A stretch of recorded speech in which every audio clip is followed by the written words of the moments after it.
தினமும் 3 வெங்காயம் சாப்பிட்டு வர பெண்களுக்கு மாதவிடாய் காலங்களில் ஏற்படும் அதிக உதிரப்போக்கு குணமாகும்.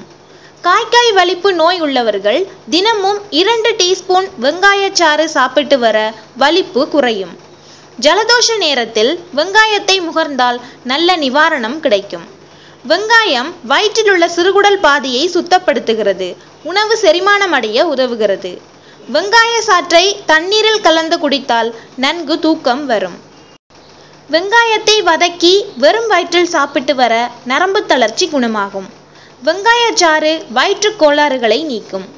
தொடர்ந்து புகைப்பிடிப்பவர்கள் வெங்காயச்சாற்றை நாளொன்றுக்கு 2 டீஸ்பூன் வீதம் 3 வேளை சாப்பிட்டு வர நுரையீரல் சுத்தமாகும். வெங்காயத்தை அரைத்து தொண்டையில் பற்று போட தொண்டை வலி குறையும். வெங்காயச்சாற்றை மோரில் கலந்து குடித்தால் இருமல் குறையும். மேலும் இது போன்ற மருத்துவ குறிப்புகளை தெரிஞ்சுக்க சேனலை சப்ஸ்கிரைப் பண்ணுங்க. நன்றி.